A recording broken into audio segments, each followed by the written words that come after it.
What's up, YouTube? It's Joe Catchpolia sitting on the couch, making some money, investing in fractional real estate online, as usual. Today, as promised, I'm going to talk a little bit about Roots, the investwithroots.com website, what this platform is and what it isn't. And it's actually quite a bit different um, from most of the sites that I've talked about, but I'm going to get into why that is. And one thing I did want to mention, they have, if you saw my video yesterday, I was talking about platform risk and Lofty, and even though they do seem to be on vacation, they got back on there, saw the number of complaints, and got it fixed. So, um, this is one that I've been buying tokens in. I've just got a little bit of USDC in my account right now, and I figured I'd go ahead and use that because, see now. Uh, I've got that. It's showing up as available now where it wasn't yesterday. So, first property purchase of the year for me. It took me a day longer than I thought, but I bet I'm beating most people. So, let's see. Yeah, good price. It's right around my average price for these tokens. Submitting that order. Hopefully, this is actually working now that I said that it's working. Um, oh, hopefully that is not stuck. Sometimes it does get hung up for a minute, especially when I have a million tabs open. So let's see. We'll come back. Oh, there we go. As always, right when I say we'll come back to it, went through. I just bought one more token. I was just using, I had some USDC in my account, so I figured I would just use that, and I just wanted to get the year off to a good start already buying something. And it's a property that I've looked at before. I like the price. As usual, though, just because I invest in it doesn't mean it's a good deal for you.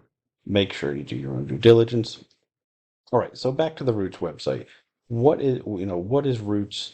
One of the things, so somebody specifically asked me to do a video on this, and so it's not one that I had found on my own when trying to find fractional real estate investing sites, and it's really not one. So Roots is, it's a REIT. It's just not a publicly traded REIT. And so if you don't know what a REIT is, it's REIT. It stands for Real Estate Investment Trust.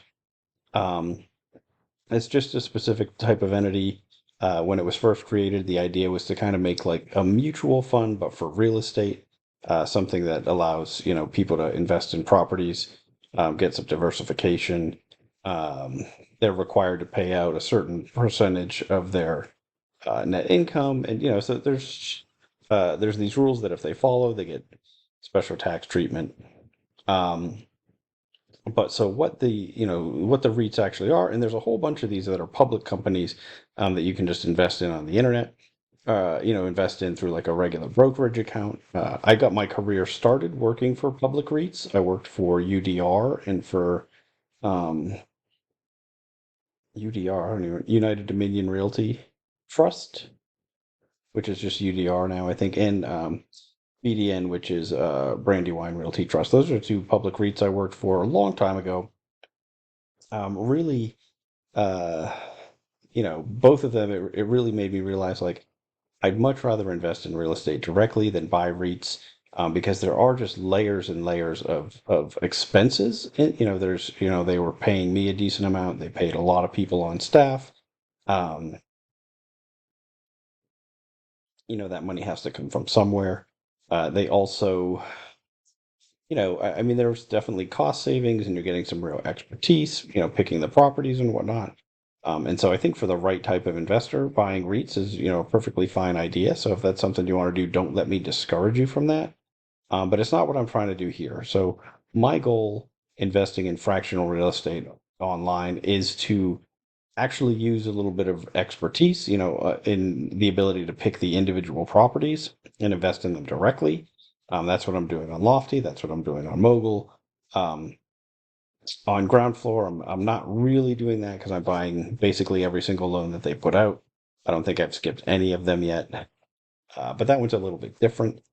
We are still just getting direct access to that the LRO, which is the limited recourse obligations. And so you're not, even though I'm not buying the entity, I'm buying, and so if you invest in REITs, you're actually buying the entity that's holding a lot of properties. And so you get good diversification. Um, you might get decent income, but I was doing a little bit of math on here. So a couple of things. This is, one of their main pages. I still am going to just talk a little bit about it because I think it's interesting. There's a couple of things that they're doing um, differently. So all of their tenants, so it's a real estate investment trust. They're investing primarily in residential properties in the Atlanta area, which I've talked about before. It's a market that I really like. Oh, where'd it go? I think I've got it open in another tab actually.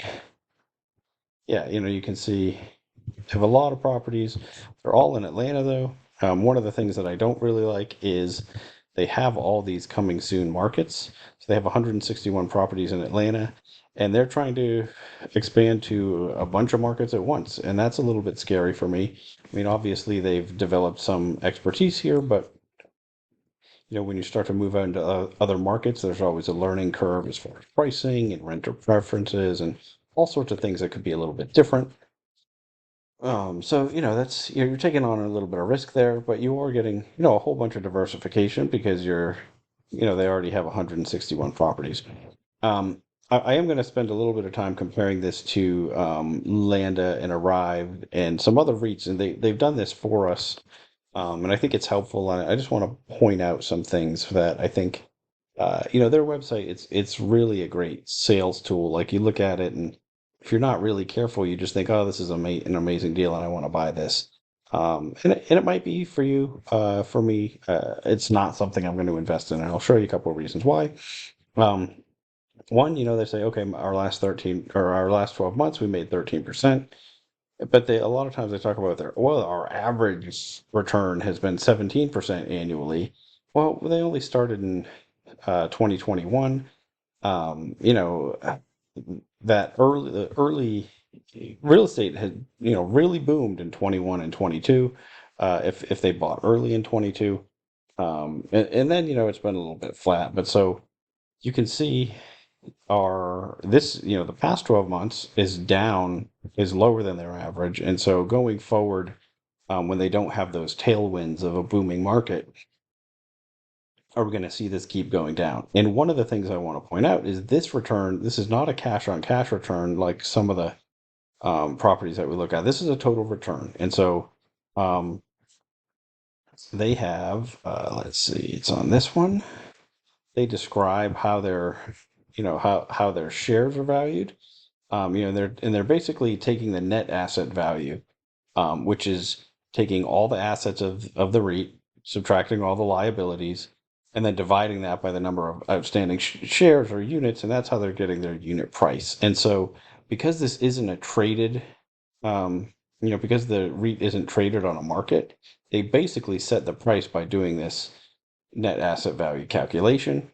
And so that's how they're determining returns. They're looking at the dividend and then the change in net asset value. But so like let's say, okay, what if we're just looking at the cash on cash for this investment, right? If we're just looking at this dividend. So okay, this was their last quarter. So 334, 129, 1. Let's multiply that by 4. I don't know how stable it's been, but that's the last quarter. So this is, if you annualize that, this is the cash flow, and divide that by the net asset value, which is this number here, the 47,736,026.19. And this is the cash on cash return you're getting in this investment, right? Less than 3%. So when you compare that to some of the other opportunities we've looked at in real estate, um, that's not a great cash on cash return. Um, you know, a lot of this return is coming from the increase in net asset value. Um, I find that problematic because of how well real estate did in the early years, of this, and the fact that one of the things that and I'm sure you could dig into this a little bit deeper, but it says at the end of each quarter, Let's open that back up. The calculation is simple. We take the market value for all our properties plus all accounts receivable. And so when they say the market value, and they're saying that their fund evaluates this, their net asset value, it's not necessarily. I'm curious if they're using a third party or they're doing their own internal evaluation. When I worked in consulting on the real estate side, one of the things that we did was help funds come up with their valuations for things. And, it was our job as a third party to sort of like stamp it and say, yes, that's a good value. But there was always pressure to, uh, for their number to come out to be profitable, even though, um, they'd always push back if they didn't like the numbers that we got. And so you could probably dig into this more and find out, but it does worry me a little bit that, um, how are they actually coming up with that net asset value? Because that's where, the change in net asset value is really where most of this return is coming from, right? And it's a declining return. It's 13%. So both of those things worry me a little bit, but, um, you know, it still looks like a great return, provided that it's right. And but I wanted to compare it to a couple of different things. So they gave you this, they have a lot of great info on their website. They compare themselves to a bunch of different things. Here they looked at them compared to some other REITs, and they're like, oh well, we weren't the best return on this one. So it's like, oh, it makes it look like they're being, pretty honest. Then when they tell you what's going on here, it's because, well, that one that they picked, it had actually gone way down in the prior 12 months and then bounced back even more. So, one of the things that is happening here, though, is whenever you have publicly traded REITs where you can, where the prices tend to fluctuate more than the private REITs because there's an actual market for them, people can buy and sell them regularly versus that price being basically set by the either the REIT themselves or an external manager or possibly an appraiser, doing or consultant giving them a value for all their assets. And so it does tend to smooth returns a little bit. You're not going to see those wild fluctuations. But they're saying, hey, we had a good return, but when you compare it, uh, it's it's much less volatile. And it's kind of true, but it's really kind of not, right? Like you just get to see it more when things are publicly traded. Um, and I don't know anything about either of these other REITs. I mean, other than the little bit that I read on their site. Um, I think you can find a whole bunch of apartment REITs. You can find single family home REITs, neither of which did amazing. I think the best performing REITs recently have been like data center REITs. Um, I think actually some mall REITs did pretty well, which is sort of surprising, but I think they came off of years and years of losses. Um, but anyway, it's something that it's definitely not what I'm interested in talking about on this channel. Not because there was a time that I invested in REITs. It's just not. I'm not here to give you investment advice on publicly traded stocks. I'm just trying to share my actual real estate experience. And one of the things that I don't like about investing in REITs is you don't get to look at it. It's very difficult to dig into the individual properties that are owned. And you have to look at all the because you don't get to just pick and choose. You're getting, you're buying into the entity that owns all of them. So on this one, if you really wanted to get an idea of what you own, you got to look at all 161 properties and see, okay, do I believe the values that they picked on those? And that's just not something I'm interested in doing. I think it's interesting when they compare themselves, to some of the other online platforms. They're trying to make it. It seems to me that they want to seem like they're one of these more creative new platforms where they're really not. I mean, it's they're just operating as basically a private REIT, which has been around forever. Now they are doing something a little bit different. You can see their impact tab where they're trying to get all their tenants, or they have all their tenants buy into, or be actual owners. Um, There is probably some benefit as far as, tenants taking things a little bit more seriously because they have an investment in the property. And, they're talking about the social impact. And so I think that's a reason that you might want to invest in roots. For me, I think, I like to keep my investing in business stuff completely separate from, my charitable giving and volunteering and that sort of thing. I mean, I think that there's a lot of times you see these companies that they're like, oh, we're a business and we do good. We want to do good by doing well or something like that. And I think Tom's Shoes is one of the first examples that I can think of when I saw that, where they were giving away a pair for every pair that they sold. And I think that that's sort of um, it can be good, and I don't really know enough about how Roots is executing this to know if they're really doing a good job or if they're just using it for a marketing ploy and to get people, if they're making their tenants buy in or if they're giving them shares and it's part of the cost. um I'm not sure if they're really making a difference or if that's just profit driven. But what I found is most of the companies that are trying to do that sort of thing, it is really just for their marketing. A lot of times it's not that they're really doing something great. I think they could actually, uh, run a business that's significantly more profitable, and then donate, money or resources to people and have it be, um, actually more effective. So, I mean, that's just my opinion on those types of companies. But if that's something that attracts you to this, it might be a reason to invest in it. But so one of the things you'll look at when they're comparing themselves to Arrived Homes, they're comparing themselves to the Arrived Single Family Residential Fund, which, if you remember, we looked at that a couple weeks ago. Um, and it's not the individual home investments on Arrived, it's the fund investment. And I think the dividend on that was like 4 or 5% for the fund. And not to be confused with the private credit fund on there. And you know what? I should just open it right up, right? I should have had this one open too, but I have um, million tabs open already. Hopefully I don't crash this. But so yeah, they're comparing it to this, right? This single family residential fund. This one only has 48 properties, so you're getting a lot more diversification as far as number of properties. Although this owns properties in 22 markets versus just in Atlanta, right? So, but you can see average. Yeah, there's average dividend plus appreciation potential, right? So this dividend is actually higher than what we calculated on the Roots one. But so I think that that's right. I think that they should be comparing themselves to that fund, not to on Arrived when you just buy the individual, when you're just picking homes, right? I mean, it's a very different animal. You're again, when you buy that fund, you're getting the entity that owns several properties. So I think that's a fair way to look at it.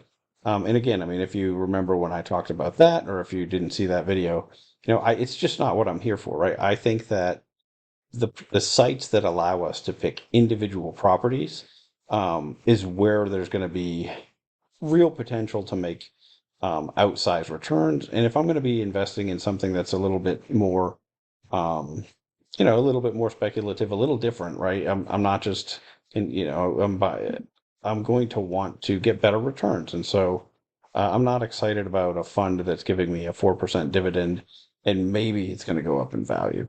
Um, if you've watched my video on Landa, I think that it's at this point it's one reason they might want to compare is because Landa is also in the Atlanta market, but it's just not.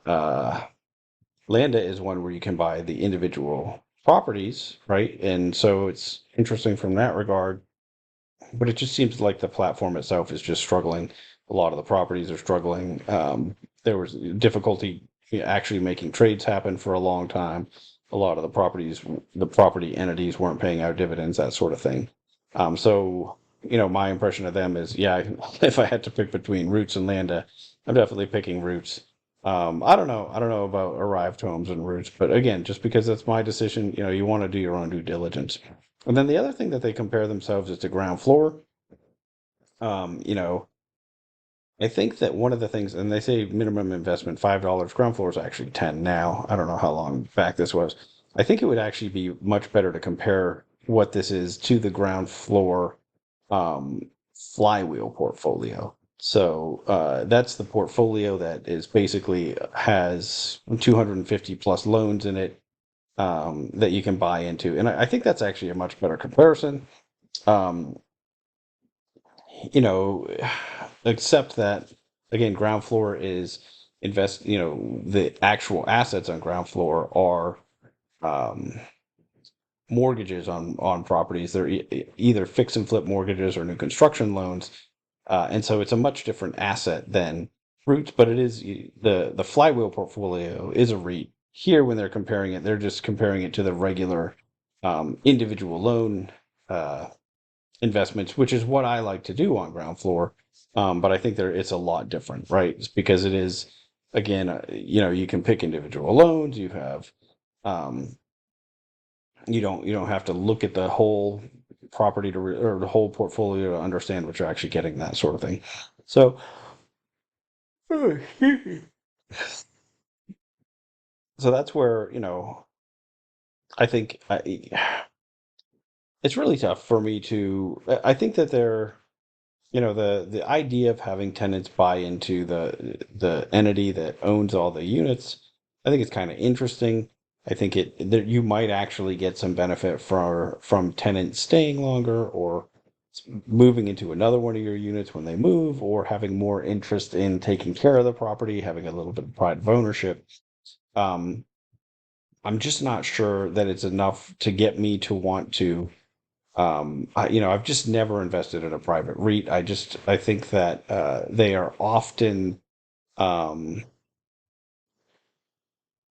they're just they tend to really attract, try to attract sort of again, and I've been using this term too much lately, but kind of like dumb money. Like they're trying to seem like there's this special thing that you can do, and it's like they're really when you compare them to public REITs, if their business model is similar, there's very little advantage. But they'll want to talk about, oh well, we have smoother returns. Well, it's just because you're pricing it different, right?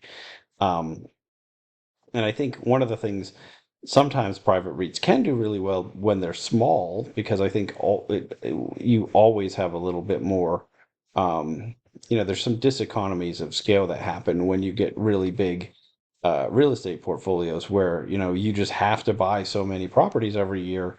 You're going to have a harder time picking good properties. That's one of the reasons. Like I think Mogul has some of the most attractive properties for me because they've only picked like 9 or 10 properties so far. I think once if they ever get to the point like where Arrived is or where Roots is, where they're just trying to buy a lot of properties, um, it gets harder and harder to continue to buy, really great. And even them, I mean, on that platform, you've seen, there's one property I really like that they picked out. The last two I looked at, I wasn't very excited about, so I didn't buy much of. One I didn't buy at all, and the other one I did, but because they gave me an incentive to do it with some free money. So by the way, all the sites that I do currently invest in real estate on, I have links in the description below. Please like and subscribe. I always forgot to ask that until the end.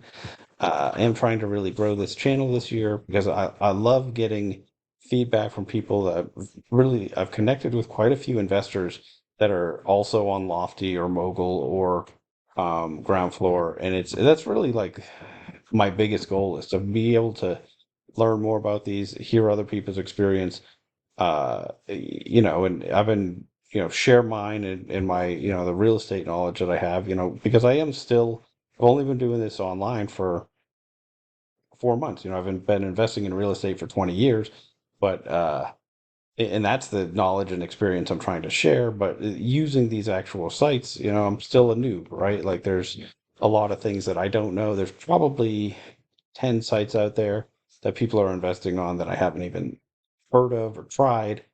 I think it's a industry that is really a long time coming. Like real estate just hasn't benefited from the internet to the same extent a lot of other industries have. And I think these ones, especially, you know, raising capital for residential investment properties in particular, single family homes. small multifamily is just tough, and it's why you don't.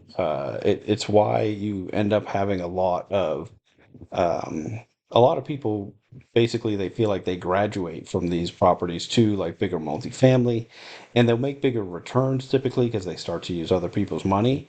But they're often their returns go down because it's a single family homes and small multifamily is a very fragmented market, and it's a very emotional market for a lot of the sellers.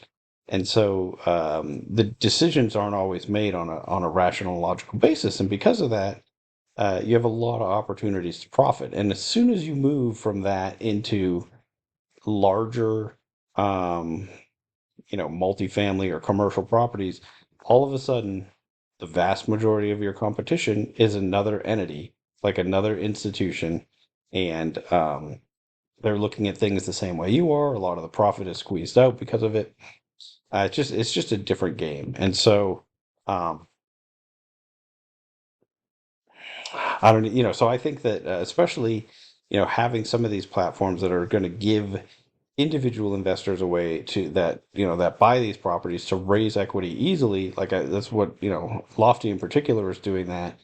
But if you think about Mogul, it's really that the founders there set up a site for themselves to be able to do that, right? That they had the experience going out looking for properties, and they're like, "Hey, this is the way we're gonna raise capital."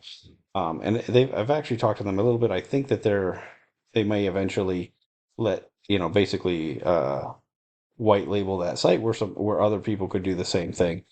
I'm not 100% sure. It was a brief discussion, and I forgot I need to follow up with them on that because I think it's kind of interesting. But anyway, though there's all these platforms basically are providing opportunities for residential real estate investors to access capital in a new way and let some of the people that maybe would just buy one or two homes and have um, a real inefficient business, those people might just invest on some of these platforms instead. And so I think there's opportunity on both sides, and so it's why I'm really trying to figure out as much as I can about all the ones that come up. I don't mind spending a few minutes talking about certain ones if you do have questions about any that you see. Um, I think a lot of them do end up turning out to be something more like this, where it's really just a private REIT, and this is, they just have a website, and this is how they're raising money, and it's much different. It's not something where we can actually look at properties and just buy one or two, and use our judgment, which is where I think our profit comes from. Um, but I don't know, if you're just looking for a set it and forget it type of option, this might make sense for you. Um, if I were going to go down that path, though, I would definitely also want to look at public companies that are doing the same thing, and just try to understand what's the difference and why. One of the reasons I say that is I think public companies have a little bit more oversight.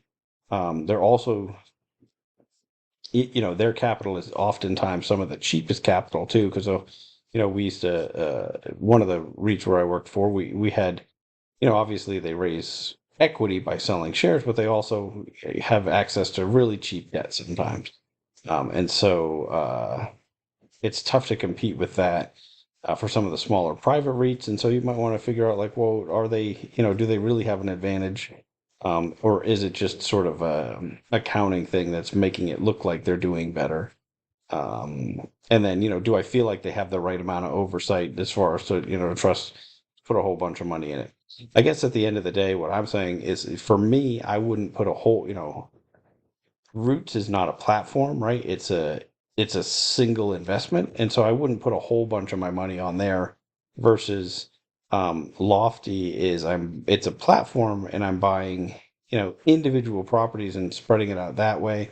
Roots is, and so you do still have the platform risk like I talked about yesterday, but you don't have like that single entity risk that you have um, with Roots where it's like either that REIT does well or it doesn't. And I'm not sure they might have uh I don't know, they might have some additional protections as far as like having up REIT, down REIT structure with the individual properties. I don't know that. I haven't looked into it because it's just really not what I'm looking for. Um, but it was an interesting one, and I'm glad somebody pointed it out to me. Uh, I'd love to hear it if anybody is investing on this site. Please share that with me. I think that's really all I want to talk about with it, though. For me, I'm still sticking with Lofty, Ground Floor, Mogul. Uh, at the moment, that's just where I see the best opportunities. But again, do your own due diligence. You might this might fit what you're doing a little bit better than what I'm trying to do. In any case, until next time, I'm going to keep making mistakes so that you don't have to.